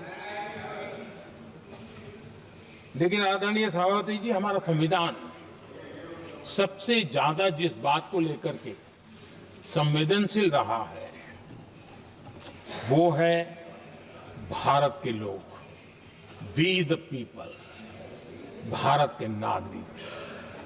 संविधान उनके लिए, उनके हितों के लिए है, उनके कल्याण के लिए है, उनकी गरिमा के लिए है। और इसलिए संविधान भारत के कल्याणकारी राज्य के लिए हमें दिशा निर्देश देता है। और कल्याणकारी राज्य का मतलब है जहां नागरिकों को भी गरिमा प्राप्त हो, उनको गरिमामय जीवन की गारंटी मिलनी चाहिए। हमारे कांग्रेस के साथियों को एक शब्द बहुत प्रिय है, मैं आज उस शब्द का उपयोग करना चाहता हूं। और उनका सबसे प्रिय शब्द जिसके बिना वो जी नहीं सकते, वो शब्द है जुमला। कांग्रेस के हमारे साथी उनको दिन रात जुमला, लेकिन इस देश को पता है हिंदुस्तान में अगर सबसे बड़ा जुमला कोई था और वो 4 पीढ़ी ने चलाया, वो जुमला था गरीबी हटाओ। ये ऐसा जुमला था, ये गरीबी हटाओ ऐसा जुमला था, उनकी राजनीति की रोटी तो सिकती थी लेकिन गरीब का हाल ठीक नहीं होता था। आदरणीय सभापति जी, जरा कोई मुझे कहे आजादी के इतने सालों के बाद क्या एक डिग्निटी के साथ जीने वाले परिवार को क्या उसे टॉयलेट भी उपलब्ध नहीं होना चाहिए? क्या आपको ये काम करने की फुर्सत नहीं मिली? आज देश में टॉयलेट बनाने के अभियान को, जो गरीबों के लिए एक सपना था, उसकी डिग्निटी के लिए हमने इस काम को हाथ में लिया और हमने जी जान से उसे जुटे रहे। उसका मजाक उड़ाया गया, मुझे मालूम है, लेकिन उसके बाद भी सामान्य नागरिक के जीवन का गरिमा, ये हमारे दिल और दिमाग में होने के कारण हम डिगे नहीं, हम अड़े रहे, हम आगे बढ़ते चले गए और तब जाकर के ये सपना साकार हुआ। माताएं बहनें खुले में सोच जा रही थी, या तो सूर्योदय के पहले या सूर्योदय के बाद, और आपको कभी पीड़ा नहीं हुई। और उसका कारण यह था कि आपने गरीबों को और गरीबी को टीवी में देखा है, अखबार की सुर्खियों में देखा है, आपको गरीब की जिंदगी का पता नहीं, वरना आप इसके साथ ऐसा जुल्म नहीं करते। आदरणीय सभापति जी, इस देश की 80% जनता पीने के शुद्ध पानी के लिए तरसती रही। क्या मेरा संविधान हमें रोकता था? क्या संविधान तो ये चाहता था कि सामान्य मानवीय की सुविधाओं को ध्यान दिया जाए। आदरणीय सभापति जी, ये काम भी हमने बड़े समर्पण भाव से आगे बढ़ाया है। आदरणीय सभापति जी, इस देश की करोड़ों माताएं चूल्हे में खाना पकाना और धुएं से आंखें लाल, कहते हैं कि सैकड़ों सिगरेट का धुआं खाना पकाते हैं तब धुआं शरीर में जाता है। उन माताओं बहनों की आंखें लाल होती थी, इतना नहीं, उनका शरीर स्वास्थ्य खत्म हो जाता था। उनको धुएं से मुक्ति का काम, और 2013 तक क्या चर्चा चलती थी, 9 सिलेंडर देंगे कि 6 सिलेंडर देंगे। इस देश ने देखते ही देखते हर घर तक गैस का सिलेंडर पहुंचा दिया, क्योंकि हमारे लिए हर नागरिक 70 साल के बाद जो बेसिक सुविधाएं हैं उसकी तरफ। आदरणीय सभापति जी, अगर हमारा गरीब परिवार दिन रात मेहनत करके गरीबी से बाहर निकलने के लिए कोशिश करता है, बच्चों को पढ़ाना चाहता है, लेकिन घर में एक बीमारी आ जाए तो उसका सारा प्लान बेकार हो जाता है, पूरा परिवार की सारी मेहनत पानी में चली जाती है। क्या इन गरीब परिवारों के इलाज के लिए कुछ आप सोच नहीं सकते थे? 50-60 करोड़ देशवासियों को मुफ्त इलाज मिले। संविधान की उस भावना का आदर करते हुए हमने आयुष्मान योजना को लागू किया और आज देश के 70 साल के ऊपर के किसी भी वर्ग के क्यों न हो, उनके लिए भी हमने व्यवस्था की। आदरणीय सभापति जी, जरूरतमंदों को राशन देने की बात और उसका भी मजाक उड़ाया जा रहा है। जब हम कहते हैं कि 25 करोड़ लोग गरीबी को परास्त करने में सफल हुए, तो फिर हमें सवाल पूछा जाता है कि आप गरीब को राशन फिर क्यों देते हो? आदरणीय सभापति जी, जो गरीबी से निकल के आया है ना, उसे पता होता है कि अस्पताल में भी एक पेशेंट स्वस्थ होने के बाद जब छुट्टी देते हैं ना, तो डॉक्टर भी कहता है कि आप घर जाइए, तबीयत ठीक है, ऑपरेशन अच्छा हुआ है, लेकिन महीने पर ये जरा संभालना, ये मत करना, क्योंकि पेशेंट दोबारा तकलीफ में ना आए, गरीब दोबारा गरीब न बने, इसलिए उसका हैंड होल्डिंग जरूरी है और इसलिए हम मुफ्त राशन दे रहे हैं। उसकी मजाक मत उड़ाओ, क्योंकि हमें गरीबी से जो बाहर निकला है उसको दोबारा गरीबी में जाने नहीं देना है, और जो अभी भी गरीबी में है उसे हमें गरीबी से बाहर लाना है। आदरणीय सभापति जी, हमारे देश में गरीबों का नाम पर जो जुमले चले, उसी गरीबों के नाम पर बैंकों का राष्ट्रीयकरण किया गया गरीबों के नाम पर। लेकिन 2014 तक इस देश के 50 करोड़ नागरिक ऐसे थे जिन्होंने बैंक का दरवाजा तक नहीं देखा था। आदरणीय सभापति जी, गरीब को बैंक में प्रवेश तक नहीं था, ये पाप आपने किया, और आज 50 करोड़ गरीबों के बैंक खाते खोल करके हमने बैंक के दरवाजे गरीबों के लिए खोल दिए। इतना ही नहीं, ये एक प्रधानमंत्री कहते थे कि दिल्ली से 1 रुपया निकलता है तो 15 पैसा पहुंचता है, लेकिन उपाय उनको आता नहीं था। उपाय हमने दिखाया। आज दिल्ली से 1 रुपया निकलता है, 100 के 100 पैसे गरीब के खाते में जमा होते हैं। क्यों? हमें बैंक का सही इस्तेमाल क्या करना, बैंक का सही उपयोग क्या करना। माननीय सदस्य मोबाइल नहीं देखें। आदरणीय सभापति जी, बिना गारंटी के ऋण देश के अंदर जिन लोगों को बैंक के दरवाजे तक जाने की इजाजत नहीं थी, आज इस स्थापित सरकार का संविधान के प्रति जो समर्पण है ना, आज बिना गारंटी वो बैंक से लोन ले सकता है। ये ताकत हमने गरीब को दी है।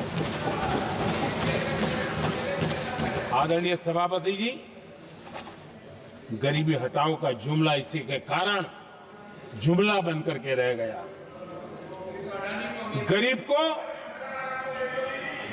इस मुश्किल से मुक्ति मिले, ये हमारा बहुत बड़ा मिशन है और ये हमारा संकल्प है, और हम इसके लिए दिन रात एक कर रहे हैं। जिनको कोई नहीं पूछता, इनको मोदी पूजता है। आदरणीय सभापति जी, दिव्यांगजन हर दिन संघर्ष करता हमारा दिव्यांगजन, अब जाकर के हमारे दिव्यांग को फ्रेंडली इंफ्रास्ट्रक्चर मिले, उसकी व्हीलचेयर आगे तक जाए, ट्रेन के डिब्बे तक जाए। ये व्यवस्था दिव्यांगजन के लिए करने का हमारे दिल में तब आया क्योंकि समाज के दबले कुचले वंचित लोगों की चिंता करना हमारे मन में था, तब हुआ। आदरणीय सभापति जी, आप मुझे बताइए, एक तो भाषा के नाम पर झगड़ा करना तो सिखा दिया आपने, लेकिन मेरे दिव्यांग जनों के साथ कितना अन्याय किया। जो हमारे यहां साइनेज लैंग्वेज जो है, साइन लैंग्वेज की जो व्यवस्था है, खास करके मूक बधिर के लिए, अब दुर्भाग्य ऐसा देश का कि असम में जो भाषा सिखाई जाए उत्तर प्रदेश में दूसरी सिखाई जाए, उत्तर प्रदेश में सिखाई जाए महाराष्ट्र में तीसरी सिखाई जाए। हमारे दिव्यांग जनों के लिए एक साइन लैंग्वेज का होना बहुत जरूरी था।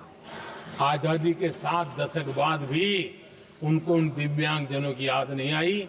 एक कॉमन साइन लैंग्वेज बनाने का काम हमने किया, जो आज देश के मेरे सभी दिव्यांग भाई बहनों के लिए काम आ रही है। आदरणीय सभापति जी, गुमंतु और अर्ध गुमंतु जन समूह समाज का इसके ऊपर पूछने वाला नहीं था। उनके कल्याण के लिए वेलफेयर बोर्ड बनाने का काम हमने किया, क्योंकि संविधान की प्राथमिकता है लोग, हमें उसको दर्जा देने का काम किया है। आदरणीय सभापति जी, हर कोई रेहड़ी पटरी के लोगों से जानता है, हर मोहल्ले में, हर इलाके में, हर फ्लैट में, हर सोसाइटी में सुबह होते ही वो रेहड़ी पटरी वाला आकर के मेहनत करके और लोगों का जीवन चलाने में मदद करता है। उसको बेचारे को 12-12 घंटे काम करे, रेहड़ी भी किसी से किराए पर ले ले, किसी से ब्याज से पैसा ले, किसी से सामान खरीदे, शाम को ब्याज खाओ पैसा ले जाए, बड़ा मुश्किल से अपने बच्चों के लिए ब्रेड का टुकड़ा ले जा सके। ये हालत थी। ये हमारी सरकार ने है रेहड़ी पटरी वालों के लिए स्वनिधि योजना बना करके बैंक से उनको बिना गारंटी लोन देने का शुरू किया, और आज उसके कारण, वो स्वनिधि योजना के कारण वो तीसरे राउंड तक पहुंचा है और अधिकतम लोन बैंक से उसको सामने से मिल रही है। उसकी प्रतिष्ठा और उसका विस्तार हो रहा है, विकास भी हो रहा है। आदरणीय सभापति जी, इस देश में हम में से कोई ऐसा नहीं होगा जिसको विश्वकर्मा की जरूरत न पड़ती हो। समाज की व्यवस्था की एक बहुत बड़ी व्यवस्था बनी थी, सदियों से चली आ रही थी, लेकिन वो विश्वकर्मा साथियों के लिए कभी पूछा नहीं गया। हमने विश्वकर्मा के कल्याण के लिए योजना बनाई, बैंक से लोन लेने की व्यवस्था की, उनको नई ट्रेनिंग देने की व्यवस्था की, उनको आधुनिक टूल देने की व्यवस्था की, नई डिजाइन से काम बनाने की चिंता की, और उसको हमने मजबूत बनाने का काम किया। आदरणीय सभापति जी, ट्रांसजेंडर जिसको परिवार ने धुतकार दिया, जिसको समाज ने धुतकार दिया, जिसकी कोई चिंता करने वाला नहीं था, ये हमारी सरकार है कि इसको भी भारत के संविधान ने हक दिए हैं। उस ट्रांसजेंडर के अधिकारों के लिए कानून और व्यवस्थाएं बनाने का काम हमने किया। उनको गरिमापूर्ण जीवन मिले, उनके अधिकारों की सुरक्षा के लिए हमने काम किया। आदरणीय सभापति जी, हमारे आदिवासी समाज इतनी सारी बातें करते, मुझे तो याद है मैं जब गुजरात का मुख्यमंत्री बना तो हमारे यहाँ उमरगांव से अंबाजी तक एक पूरा बेल्ट, गुजरात का पूर्वी हिस्सा पूरा आदिवासी बेल्ट, और एक कांग्रेस के मुख्यमंत्री आदिवासी रह चुके थे। इतने सालों के बाद भी उस पूरे इलाके में एक भी साइंस स्ट्रीम की स्कूल नहीं थी। मेरे आने से पहले एक भी साइंस स्ट्रीम की स्कूल नहीं थी। अगर साइंस स्ट्रीम की स्कूल नहीं है तो कितनी आरक्षण की बातें करो, वो बेचारा इंजीनियर और डॉक्टर कैसे बन सकता। ये मैंने उस इलाके में काम किया और वहां साइंस स्ट्रीम की स्कूलें, अब तो वहां यूनिवर्सिटीज बन गई है। लेकिन यानी राजनीति की चर्चा करना, संविधान के अनुरूप काम न करना, ये जिनकी सत्ता भूख है ना, उसका हमने आदिवासी समाज में भी जो अति पिछड़े लोग हैं, और मैं राष्ट्रपति जी का आभार व्यक्त करता हूं, उन्होंने मेरा काफी मार्गदर्शन किया। राष्ट्रपति महोदया ने मेरा मार्गदर्शन किया और उसमें से पीएम जनमन योजना बनी। हमारे देश में बिखरे बिखरे आदिवासी समाज के छोटे छोटे समूह हैं जो आज भी उनको कोई सुविधा प्राप्त नहीं हुई थी। हमने ढूंढ ढूंढ करके, संख्या बहुत कम है, वोट की राजनीति में उनकी तरफ देखने वाला कोई नहीं था, लेकिन मोदी है जो आखिर को भी समझता है। और इसलिए हमने उनके लिए पीएम जनमन योजना के द्वारा उनके विकास की। आदरणीय सभापति जी, जैसे समाजों में उनके विकास संतुलित होना चाहिए, पिछड़े से पिछड़ा व्यक्ति को भी संविधान अवसर देता है, जिम्मेवारी भी सरकार को देता है, उसी प्रकार से कोई भू भाग भी, कोई हमारा ज्योग्राफिकल इलाका भी वो पीछे नहीं रहना चाहिए। और हमारे देश में किया क्या, 60 साल के दरमियान 100 डिस्ट्रिक्ट आइडेंटिफाई करके कह दिया कि ये तो बैकवर्ड डिस्ट्रिक्ट है। और बैकवर्ड डिस्ट्रिक्ट का ऐसा लेवल लग गया कि किसी की ट्रांसफर होती थी तो वो कहता था पनिशमेंट पोस्टिंग, तो कोई जिम्मेवार अफसर जाता ही नहीं था। और उनकी तरह हमने पूरी स्थिति को बदल दिया। हमने एस्पिरेशनल डिस्ट्रिक्ट का एक कल्पना रखी और 40 पैरामीटर पर ऑनलाइन रेगुलर मॉनिटरिंग करते रहे। और आज एस्पिरेशनल डिस्ट्रिक्ट उस राज्य के अच्छे जिलों की बराबरी करने लग गए और कुछ तो नेशनल एवरेज की बराबरी करने लगे। भूभाग भी पीछे न रहे, कोई जिला अब इसको आगे ले गए करके हमने 500 ब्लॉक को एस्पिरेशनल ब्लॉक बना करके उनके डेवलप पर स्पेशल फोकस करने की दिशा में हम काम कर रहे हैं। आदरणीय सभापति जी, मैं हैरान हूं जो लोग बड़ी बड़ी कथाएं सुनाते हैं। क्या इस देश में आदिवासी समाज 1947 के बाद आया क्या? क्या राम और कृष्ण थे तब आदिवासी समाज था नहीं था? जो आदिवासी समाज को आदि पुरुष वीर पुरुष हम कहते हैं, लेकिन आजादी के कई दशकों के बाद भी इतना बड़ा आदिवासी समूह, उनके लिए अलग मंत्रालय नहीं बनाया गया।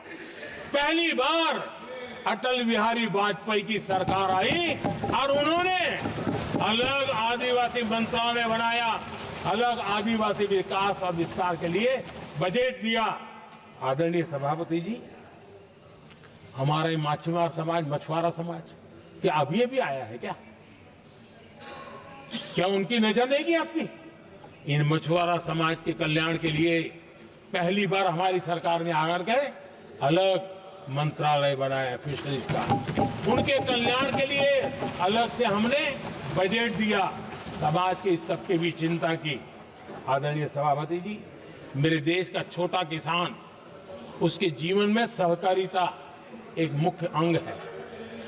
छोटे किसान की जिंदगी को सामर्थ्य देने के लिए सहकारी क्षेत्र को जिम्मेवार बनाना, सहकारी क्षेत्र को सामर्थ्यवान बनाना, सहकारी क्षेत्र को बल देना, इसकी महात्मा हम समझते हैं, क्योंकि छोटा किसान, उसकी चिंता हमारे दिल में थी और इसलिए हमने अलग सहकारिता मंत्रालय बनाया। हमारी सोचने का तरीका क्या है? हमारे देश में नौजवान है, पूरा विश्व आज वर्कफोर्स के लिए तरस रहा है। देश में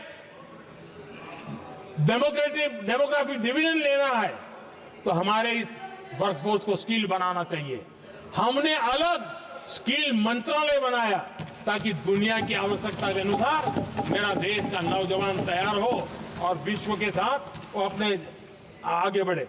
आदरणीय सभापति जी, हमारा नॉर्थ ईस्ट इसलिए कि वहां वोट कम है, सीटें कम है, इसकी कोई परवाह नहीं है। ये अटल जी की सरकार थी जिसने पहली बार नॉर्थ ईस्ट के कल्याण के लिए डोनियर मंत्रालय की व्यवस्था की और आज उसका परिणाम है कि नॉर्थ ईस्ट के विकास की कि नई चीजों को हम प्राप्त कर पाए। इसी के कारण रेल, रोड, पोर्ट, एयरपोर्ट ये बनने की दिशा में आगे बढ़ रहे हैं। आदरणीय सभापति जी, आज भी दुनिया के देशों में लैंड रिकॉर्ड के लेकर के समृद्ध देशों को भी कई संकट। हमने गांव के हर सामान्य व्यक्ति को अपना लैंड रिकॉर्ड, उसके घर की मालिकीन का हक के कागज नहीं है, उसके गांव उसको बैंक से लोन चाहिए हो, कहीं बाहर जाए तो कोई कब्जा कर ले, एक स्वामित्व योजना बनाई और देश के गांव के ऐसे समाज के दबे कुचले लोगों को वो कागज हम दे रहे हैं जिसके कारण उसका मालिकी हक बन रहा है। वो स्वामित्व योजना एक बहुत बड़ा दिशा दे रहा है। आदरणीय सभापति जी, इन सारे कामों के कारण पिछले 10 वर्ष में हमने जो प्रयास किया, हमने जिस प्रकार से गरीब को मजबूती देने का काम किया है, हमने जिस प्रकार से गरीब के अंदर एक नया आत्मविश्वास पैदा किया है और एक सही दिशा में चलने का परिणाम है कि आज इतने कम समय में मेरे देश के 25 करोड़ मेरे गरीब साथी गरीबी को परास्त करने में सफल हुए और हमें इस बात का गर्व है। और मैं संविधान निर्माताओं के सामने सर झुका करके कहता हूं, जो संविधान हमें दिशा दे रहा है उसके तहत मैं ये काम कर रहा हूं। और मैंने आदरणीय सभापति जी, जब हम सबका साथ सबका विकास की बात करते हैं, वो नारा नहीं है, वो हमारे आर्टिकल ऑफ फेथ है। और इसलिए हमने सरकार की योजनाएं भी बिना भेदभाव को चलाने की दिशा में काम किया है। और संविधान हमें भेदभाव की अनुमति नहीं देता है। और इसलिए हमने आगे चल करके कहा है सैचुरेशन, जिसके लिए जो योजना बनी है उसका लाभ उन लाभार्थी को 100% लाभार्थी को मिलना चाहिए। ये सैचुरेशन अगर सच्चा सेकुलरिज्म को है ना, तो ये सैचुरेशन में है। सच्चा सामाजिक न्याय अगर किसी में है तो ये सैचुरेशन 100%, 100% उसको बेनिफिट जिसका हक है मिलना चाहिए, बिना भेदभाव के लिए मिलना चाहिए। तो ये भाव लेकर के हम सच्चे सेकुलरिज्म को और सच्चे सामाजिक न्याय को लेकर के जी रहे हैं। आदरणीय सभापति जी, संविधान की हमारे एक और स्पिरिट भी है और हमारे देश को दिशा देने का माध्यम, देश को का चालक बल के रूप में राजनीति केंद्र में रहती है। आने वाले दशकों में हमारा लोकतंत्र, हमारी राजनीति की दिशा क्या होनी चाहिए, आज हमें मंथन करना चाहिए। आदरणीय सभापति जी, कुछ दलों की राजनीतिक स्वार्थ और सत्ता का भाव, मैं जरा उनसे पूछना चाहता हूं, क्या वे कभी अपने आप को, और मैं सभी दलों के लिए कह रहा हूं, उधर और इधर ये मेरा विषय नहीं है, ये मेरे मन के विचार है जो मैं इस सदन के सामने रखना चाहता हूं। क्या इस देश में योग्य नेतृत्व को अवसर मिलना चाहिए? नहीं। जिनके परिवार में कोई राजनीति में नहीं है, क्या उनके लिए दरवाजे बंद हो जाएंगे? क्या देश को, लोकतंत्र के स्पिरिट को परिवारवाद ने गहरा नुकसान किया है कि नहीं किया है? क्या परिवारवाद से भारत के लोकतंत्र की मुक्ति का अभियान चलाना ये संविधान के तहत हमारी जिम्मेवारी है कि नहीं है? और इसलिए समानता के सिद्धांत की बात कहे, अवसर की बात कहे, हिंदुस्तान के हर किसी को, और जो परिवारवादी राजनीति है उनकी धुरी ही परिवार होता है, सब कुछ परिवार के लिए। देश को, देश के नौजवानों को आकर्षित करने के लिए, लोकतंत्र को मजबूत बनाने के लिए और देश के युवाओं को आगे आने के लिए हम सभी राजनीतिक दलों ने प्रयास करना चाहिए। सभी राजनीतिक दलों ने, जिनकी पार्श्वभूमि में राजनीतिक परिवार नहीं है, ऐसे फ्रेश ब्लड को लाने के लिए प्रयास करना, ये मैं मानता हूं कि देश की लोकतंत्र की, और इसीलिए मैंने लाल किले से कहा है कि मेरा एक विषय लेके मैं लगातार बोल रहा हूं, बोलता रहूंगा। 1 लाख ऐसे नौजवानों को देश की राजनीति में लाना है जिनका कोई परिवार का बैकग्राउंड राजनीतिक परिवार का नहीं है। और इसलिए देश को एक फ्रेश एयर की जरूरत है, देश को नई ऊर्जा की जरूरत है, देश को नए संकल्प और सपने लेकर के आने वाले युवकों की जरूरत है। और भारत के संविधान के जब 75 वर्ष मना रहे हैं, तब हम दिशा में आगे बढ़े। आदरणीय सभापति जी, मुझे याद है मैंने एक बार लाल किले से संविधान में हमारे कर्तव्य को लेकर के उल्लेख किया था, और मैं हैरान हूं कि जिनको संविधान का समझ नहीं आता है वो कर्तव्य की भी मजाक उड़ाने लग गए। मैंने ऐसा कोई इंसान देखा नहीं दुनिया में कि जिसको इसमें भी इतराज हो सकता है आने। लेकिन देश का दुर्भाग्य है, हमारे संविधान ने नागरिकों के अधिकार तय किए हैं, लेकिन संविधान को हमसे कर्तव्य की भी अपेक्षा है। और हमारी सभ्यता का सार है धर्म, ड्यूटी, कर्तव्य, ये हमारी सभ्यता का सार है। और महात्मा गांधी जी ने कहा था महात्मा जी का कोट है, उन्होंने कहा था, मैंने ये अपनी अशिक्षित लेकिन विद्वान मां से सीखा है कि हम अपने कर्तव्यों को जितना अच्छे से निभाते हैं उसी से अधिकार निकल करके आता है। ये महात्मा जी ने कहा था। मैं महात्मा जी की बात को आगे बढ़ाता हूं और मैं कहना चाहूंगा, अगर हम अपने मौलिक कर्तव्यों का पालन करें तो कोई भी हमें विकसित भारत बनाने से नहीं रोक सकता। संविधान का 75वां वर्ष कर्तव्य के प्रति हमारे समर्पण भाव को, हमारी प्रतिबद्धता को और ताकत दे, देश कर्तव्य भावना से आगे बढ़े, ये मैं मानता हूं समय की मांग है। आदरणीय सभापति जी, भारत के भविष्य के लिए संविधान के स्पिरिट से प्रेरित होकर के मैं आज इस सदन के पवित्र मंच से 11 संकल्प सदन के सामने रखना चाहता हूं। पहला संकल्प है, चाहे नागरिक हो या सरकार हो, सभी अपने कर्तव्यों का पालन करें।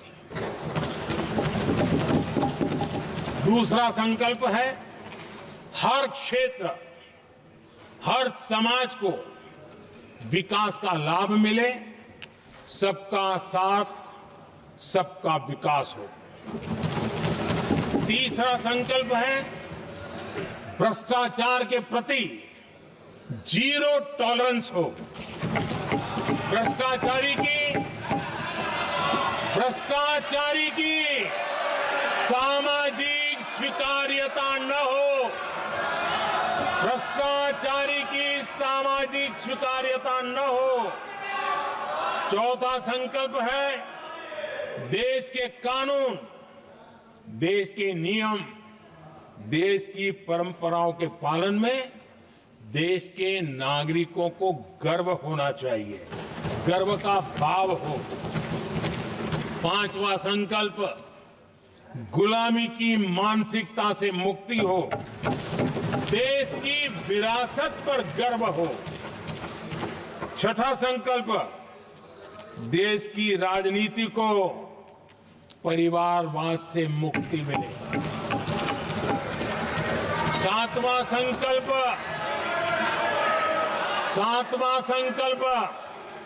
संविधान का सम्मान हो। राजनीतिक स्वार्थ के लिए संविधान को हथियार न बनाया जाए। आठवां संकल्प, संविधान की भावना के प्रति समर्पण रखते हुए जिनको आरक्षण मिल रहा है वो न छीना जाए और धर्म के आधार पर आरक्षण की हर कोशिश पर रोक लगे। नौवां संकल्प, विमेन लेड डेवलपमेंट में भारत दुनिया के लिए मिसाल बने। 10वां संकल्प, राज्य के विकास से राष्ट्र का विकास, ये हमारा विकास का मंत्र हो। 11वां संकल्प, एक भारत श्रेष्ठ भारत का ध्येय सर्वोपरि हो। आदरणीय सभापति जी, इसी संकल्प के साथ हम सब मिलकर के अगर हम आगे बढ़ते हैं तो संविधान की जो निहित भावना है, वी द पीपल, सबका प्रयास, हम इसी मंत्र को लेकर के आगे चले और विकसित भारत का सपना इस सदन में बैठे हुए सबका तो होना ही चाहिए। 140 करोड़ देशवासियों का सपना जब बन जाता है और संकल्प लेकर के जब देश चल पड़ता है तो इच्छित परिणाम लेकर के रहता है। मेरा 140 करोड़ देशवासियों के प्रति मेरी अपार श्रद्धा रही है। उनके सामर्थ्य पर मेरी श्रद्धा है, देश की युवा शक्ति पर मेरी श्रद्धा है। देश की नारी शक्ति पर मेरी श्रद्धा है। और इसलिए मैं कहता हूं कि देश 2047 देश जब आजादी के 100 साल मनाएगा तब विकसित भारत के रूप में मनाएगा। इस संकल्प के साथ आगे बढ़े। मैं फिर एक बार इस महान पवित्र कार्य को आगे बढ़ाने के लिए सबको शुभकामनाएं देता हूं। और मैं आदरणीय सभापति जी, आपने समय बढ़ाया, इसके लिए मैं आपका बहुत बहुत आभार व्यक्त करता हूं। बहुत बहुत धन्यवाद।